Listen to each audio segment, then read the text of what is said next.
Hi ವೀಕ್ಷಕರೇ, ನಾನು ನಿಮ್ಮ ಆಶಾ ನಾಯಕ್. ಸುಮಾರು ಮಂದಿ ಕೇಳಿದ್ರಿ ಸಂಡಿಗೆ ಫ್ರೈ ಮಾಡಿ ತೋರಿಸಿ ಅಂತ ಹೇಗೆ ಅಂತ. ಅಂದ್ರೆ ಕೆಲವರಿಗೆ ಸಂಡಿಗೆ ಏನಂತ ಗೊತ್ತಿಲ್ಲ. ತುಂಬಾ ಮಂದಿ ಕೇಳಿದ್ರಿ ಅದು ಹೇಗೆ ಫ್ರೈ ಮಾಡೋದು ಅಂತ.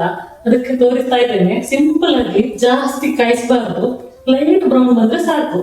ನಾನು ಮಾತ್ರ ಪ್ಯೂರ್ ತೆಂಗಿನ ಎಣ್ಣೆ ನಮ್ಮ ಮನೆಯಲ್ಲಿ ಯೂಸ್ ಮಾಡ್ತಾ ಇರೋದು. ಜಾಸ್ತಿ ಎಣ್ಣೆ ಬೇಡ, ಅಂದ್ರೆ ಚಿಕ್ಕ ಸೌಟು ಟೈಪಲ್ಲಿ ಅದರಲ್ಲಿ ಸಂಡಿಗೆ ಫ್ರೈ ಮಾಡ್ಲಿಕ್ಕೆ ಆಗ್ತದೆ. ನಾನು ಸ್ವಲ್ಪ ದೊಡ್ಡ ಬಾಣಲೆಯಲ್ಲಿ ಇವತ್ತು ಫ್ರೈ ಮಾಡ್ತಾ ಇದ್ದೇನೆ. ನಮ್ಮ ದಕ್ಷಿಣ ಸ್ವಾದಿಷ್ಟ ಪ್ರಾಡಕ್ಟ್ಸ್ ಅಲ್ಲಿ 2 ಟೈಪ್ ಸಂಡಿಗೆ ಉಂಟು. ಒಂದು ಕುಂಬಳಕಾಯಿ ಸಂಡಿಗೆ, ಇನ್ನೊಂದು ಉದ್ದಿನಬೇಳೆ ಸಂಡಿಗೆ.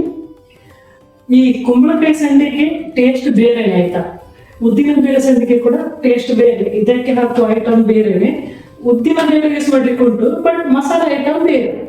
ಇದು ಕೂಡ ಹಾಕಿ ಟೇಸ್ಟ್ ಡಿಫ್ರೆಂಟ್ ಉಂಟು. ಬೇಕಾದವರು ಆರ್ಡರ್ ಮಾಡಿ. ತೆಂಗಿನೆಣ್ಣೆ ಬಿಸಿ ಆಯಿತು. ಇವಾಗ ಕುಂಬಳಕಾಯಿ ಸಂಡಿಗೆ ಫ್ರೈ ಮಾಡ್ತಾ ಇದ್ದೇನೆ. ಜಾಸ್ತಿ ಹೊಗೆ ಬರುವ ತನಕ ಕಾಯಬೇಡಿ, ಅದು ಅಂದರೆ ಕಪ್ಪಾಗ್ತದೆ ಸಂಡಿಗೆ, ಟೇಸ್ಟ್ ಮತ್ತು ಕೈ ಕೈ ಬರ್ತದೆ. ಫ್ರೈ ಆಯಿತು, ಬ್ರೌನ್ ಕಲರ್ ಬರುವ ತನಕ ಫ್ರೈ ಮಾಡಿದ್ದಾಯಿತು. ಎಷ್ಟು ಫ್ರೈ ಮಾಡಬೇಕು ಅಂದರೆ ಇದು ತುಂಬ ಖಾರ ಕೂಡ ಇಲ್ಲ, ಲೈಟ್ ಆಗಿ ಖಾರ ಉಂಟು. ಮಕ್ಕಳಿಗೆ ಕೂಡ ಊಟಕ್ಕೆ ಒಳ್ಳೆ ಆಗ್ತದೆ. ಈ ಗಂಜಿ ಊಟದ ಜೊತೆ ಅಥವಾ ತಿಳಿ ಸಾರು ಮಾಡಿದ್ರೆ ಅಥವಾ ರಸಂ ಮಾಡಿದ್ರೆ ಅದ್ರ ಜೊತೆ ಅಂತೂ ಸೂಪರ್ ಆಗ್ತದೆ. ಯಾವ ಪದಾರ್ಥ ಕೂಡ ಬೇಕಂತಿಲ್ಲ. ಈ ಮೊಸರು ಜೊತೆ ಕೂಡ ಹಾಗೆ ಒಳ್ಳೆ ಆಗ್ತದೆ.